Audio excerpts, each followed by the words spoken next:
안녕하세요. 노알람 이덕준 노무사입니다. 업무상 사유로 산재 근로자 또는 그 유족이 입은 손해가 산업재해보상보험법상의 보험급여를 초과하는 경우에 대해서는 그 당사자는 사업주나 그 사고의 원인을 제공한 사람에게 불법행위를 원인으로 한 민사상 손해배상 청구를 할 수 있습니다. 그래서 오늘은 산재보험법과 민사상 손해배상과의 관계에 대해서 자세히 알아보는 시간을 갖도록 하겠습니다. 산재보험은 근로기준법 특별법으로 사고의 원인이나 과실, 나이에 관계없이 정액, 정률로 보상하는 장점이 있습니다. 그래서 폭넓게 많은 사람들을 보호한다는 장점도 있지만은 회사의 과실이 많은 경우 그 회사가 져야 될 민사상 손해배상에 상당한 보상을 하지 못한다는 단점도 있습니다. 그래서 이렇게 단점이 발생하는 사고에 대해서는 민사상 손해배상을 청구할 수 있습니다. 그 근거를 보면은 첫 번째 민법 제750조의 불법행위에 의한 손해배상 청구입니다. 이는 회사가 산업안전보건법상의 안전보건상의 조치를 할 의무가 있는데 이것을 소홀히 했다든지 안전보건조치가 미흡해서 발생된 손해에 대해서는 그 사고의 원인을 들어서 회사를 상대로 민사상 손해배상을 청구할 수 있는 근거이고요. 두 번째는 민법 제756조의 사용자의 배상 책임입니다. 사용자는 사용자가 고용한 피용자에 의해서 재해가 발생됐을 때 사용자하고 피용자는 연대해서 손해배상의 책임을 물을 수 있다는 법적 근거이고요. 세 번째는 도급인의 책임인데요. 도급인이 시행하는 업무에 대해서 그 수급인에 관련된 모든 안전상의 조치를 취해야 될 의무가 있는데 그 도급인이 그런 조치를 취하지 않음으로써 발생된 손해에 대해서는 도급인의 책임을 묻고 있고요. 민법 제758조에는 공작물 등에 대한 점유자 및 소유자의 책임을 두고 있습니다. 이는 시설물에 대한 점유자나 소유자가 그 시설물의 하자로 인해 발생된 손해에 대해서는 그 당사자에게 손해배상의 책임이 있다라는 근거를 두고 있습니다. 이런 법적 근거로 인해서 민사상 손해배상 청구가 가능합니다. 사회보장제도를 실시하는 산재보험과 민사상 손해배상과는 많은 차이가 있는데 그 차이에 대해서 한번 살펴보겠습니다. 첫 번째 과실 여부인데요. 산재는 사업주의 무과실 책임을 원칙으로 하지만은 민사상 손해배상은 사업주의 과실 책임을 원칙으로 하고 있습니다. 두 번째 보상 범위인데요. 민사상 손해배상은 적극적 손해, 소극적 손해, 정신적 손해까지 폭넓게 전 손해에 대해서 그 책임을 묻고 있는데요. 산재보상은 정률, 정액 방식으로 보험 방식으로 하다 보니까 법에 정한 방식대로만 보상을 하고 있습니다. 구제 절차는 민사상 손해배상은 민사소송 소송 절차를 통해서 구제받을 수 있지만은 산재는 신속한 행정 구제를 통해서 이루어지도록 규정하고 있습니다. 보상 방식은 민사상 손해배상은 사업주가 직접 보상을 해야 되지만은 산재보험은 사회보험 방식을 도입을 해서 국가가 지급하는 방식을 도입하고 있습니다. 입증 난이도는 민사상 손해배상에 대한 입증은 주장하는 쪽에 해야 되기 때문에 입증에 어려움이 있다라는 단점이 있고요. 대신에 산재는 입증의 책임이 쉽습니다. 업무상 사유로 인해서 발생됐다 하면은 산재로 적용되기 때문입니다. 책임 주체는 민사상 손해배상은 사업주가 그 책임의 주체가 되고요. 그다음에 산재는 근로복지공단이 책임의 주체가 됩니다. 장점은 민사상 손해배상은 전손해에 대해서 보상을 받을 수 있다는 장점이 있고요. 산재는 국가가 시행하다 보니까 보상적 부분보다는 재해 근로자나 그 유족의 생활 안정적 차원에서 운영이 되다 보니까 연금제라든지 다양한 보상제도가 있다라는 장점이 있습니다. 단점은 민사상 손해배상은 절차가 복잡하고 시간이 길게 들며 고비용이 든다라는 어떤 단점이 있는데요. 그 반면에 또 산재는 전손해를 보상하지 못하다 보니까 산재 보상을 받고 난 후에 사업주를 상대로 다시 민사상 손해배상을 한다라고 하는 절차상 복잡성이 있다는 단점이 있습니다.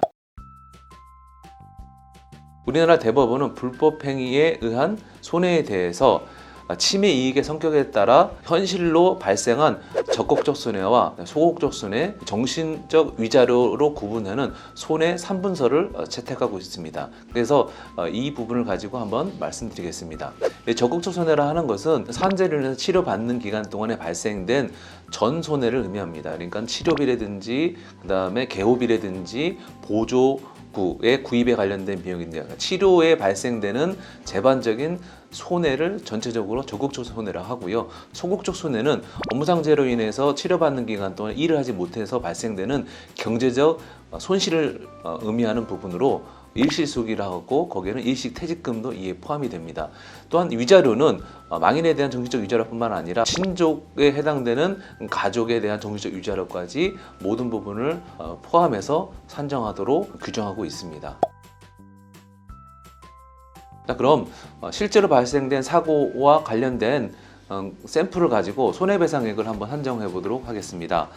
2015년 3월 5일 경남 창원지 소재 땡땡 주식회사가 발주한 사옥 신축 현장에서 하도급사 철골 일용직으로 첫날 3층 난간 작업대에서 외벽 창호 고정 작업을 하던 중에 회사에서 지급한 안전고리를 풀고 상간 비계 상층에 있는 공구를 짚던 중 중심을 잃고 1층으로 추락하여 사망한 사고에 대해서 한번 살펴보겠습니다. 일당은 20만 원을 받기로 했고요. 생년월일은 1978년 11월 5일생이고 사고일은 2015년 3월 5일, 공사 종료일은 2015년 7월 5일이고요.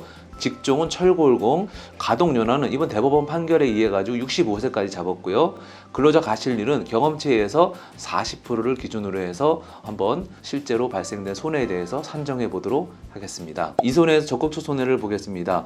사망하셨기 때문에 이후 발생된 치료비가 없기 때문에 치료비가 없어서 적극적 손해는 발생하지 않았고요. 두 번째 소극적 손해에 대해서 살펴보겠습니다. 사고일로부터 사고 현장 공사 종료일까지 일시 수입을 먼저 산정해야 되는데요.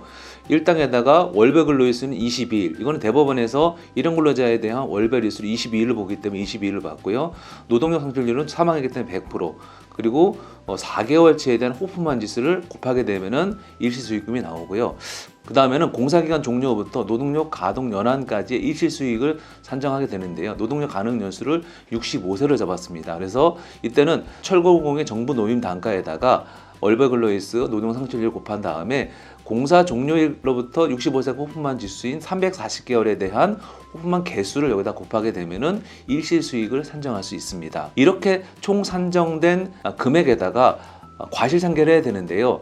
여기서 망인의 생계비는 3분의 2를 공제하도록 되어 있습니다. 그래서 3분의 2를 곱하고요. 곱하기 1-0.4는 회사의 과실로 산정이 되기 때문에 근로자 과실을 40%를 받기 때문에 60%가 회사 과실이기 때문에 이렇게 산정된 총 금액이 회사가 책임져야 될 일시 수익에 대한 금액이 됩니다. 그 다음에 정신적 위자료를 산정하는데요. 사망한 경우에는 1억 원을 기준으로 해서 노동력 상실이 100% 됐기 때문에 거기다 곱하기 1-0.4 곱하기 0.6은 근로자 과실을 40% 받는데 법원에서는 이 위자료에 대한 부분들을 유족이나 그 가족을 위해서 60%만 인정이 됩니다. 그러니까 40%에 60%인 0.24%만 근로자의 과실로 인정되기 때문에 회사의 과실은 76%가 됩니다. 그래서 나온 금액이 7,600만 원이 됩니다. 그 다음 손익상계를 하기 위해서 유족이 근로복지공단으로부터 받은 보험급여를 공제해야 되는데요. 이 사고로 인해서 받은 유족급여가 얼마인지 확인해 보면 일당 20만 원에 곱하기 73%, 이 73% 곱한 거는 일당이 전부 평균임금이 되는 게 아니라 평균임금을 다시 산정해야 되는데 통상근로개수를 적용해서 73%를 곱했고요. 여기에다가 유족급여 일시금이 1,300일을 곱하면은 총 받은 금액이 1억 8,980만 원이 나오게 됩니다. 장의비는 20만 원에 곱하기 73%에 121분인 1,752만 원인데 장의비는 최고 상한 금액이 정해져 있기 때문에 1,380만 원 정도가 이분의 장의비가 됩니다. 여기까지 산정이 됐다라면은 실제로 발생된 손해와 근로복지공단에서 받은 보상금을 이제 공제하는 절차가 남아 있습니다. 소극적 손해와 적극적 손해를 합친 총 손해액에다가 산재로부터 받은 유족급여를 뺀 금액에다가 플러스 위자료를 더하게 되면은 이 사고로 인해서 발생된 총 손해에 대한 손해배상금이 됩니다.